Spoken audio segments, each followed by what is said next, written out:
Okay, here we are again, page 10.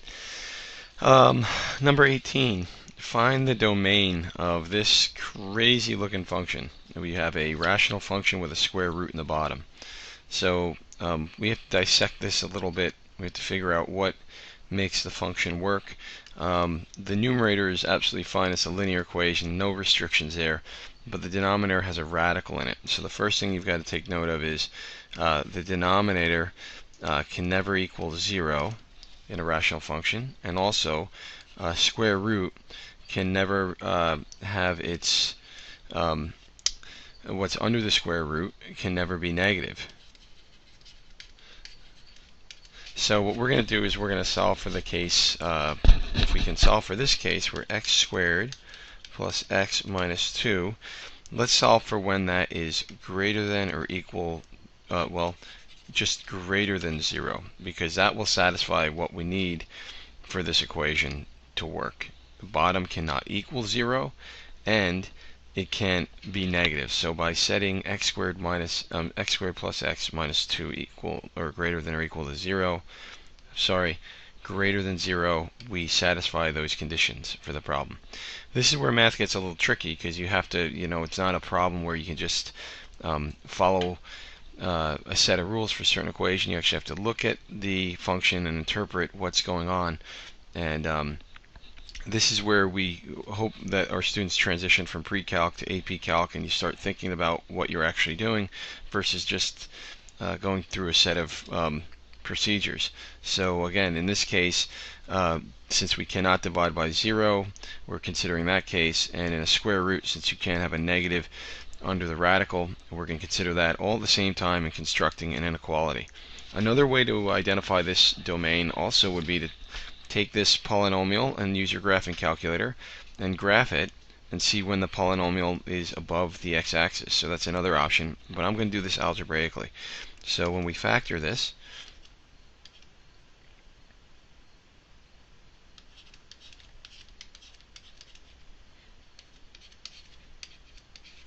okay, we get that scenario. We now see we have two test points. We can test around x equaling -2 and x equaling 1. Now remember, if they equal these points, we're going to get this inequality to be 0. We're looking for where it's greater than 0.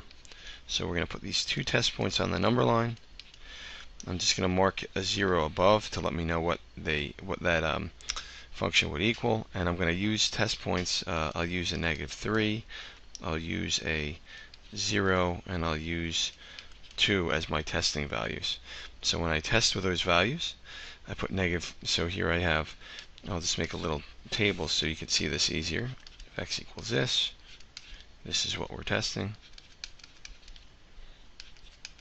And I'm just going to use positive and negatives because I think that's easier to look at. So when we try -3, this quantity is going to be negative and this quantity is going to be negative. So the net result will be a positive.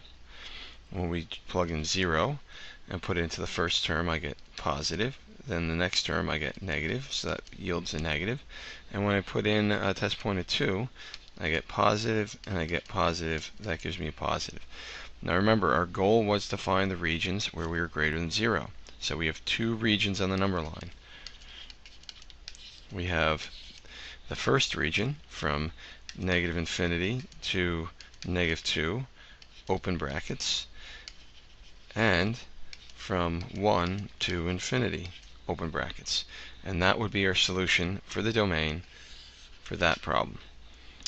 Okay, on the next one, it wants us to find the domain and range of this function. Well, hopefully you recognize that that is just a horizontal line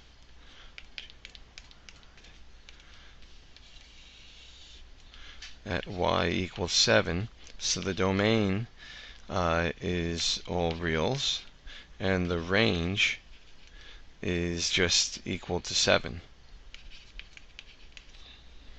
On the next one, we have I want to say a rational function. It's a hyperbola. We have an asymptote to worry about, and we have a 0 to find. So what we're going to do is we're going to find the asymptote,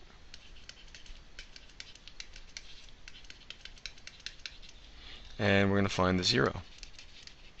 The 0 is going to be at 3/5. So when we plot this, we have a vertical asymptote at -1/2, and we have a 0 at 3/5, and we also have a horizontal asymptote because the degree of the overall rational function is 0. We have a horizontal asymptote that is equal to the ratio of the coefficients. So this is something from pre-calc. It's at 5/2, which is about 2.5. Or it's at exactly 2.5. And we're going to just use this 0 to tell us, since we know from parent functions what the characteristic shape of this graph would be, and then because of symmetry, the other portion would be over here.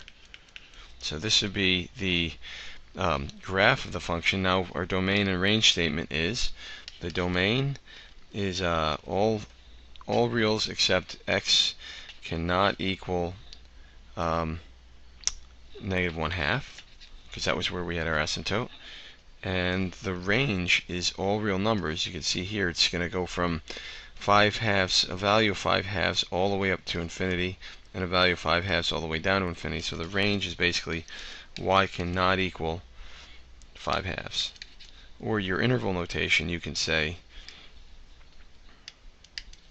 the domain is from -infinity up to -1/2, and from -1/2 up to infinity. And the same thing holds true for the range statement. You can write it up the same way, from -infinity to 5/2, and from 5/2 to infinity. Okay? Next up, that's it for page 10. All right. Be working on page 11 shortly. Good luck, guys.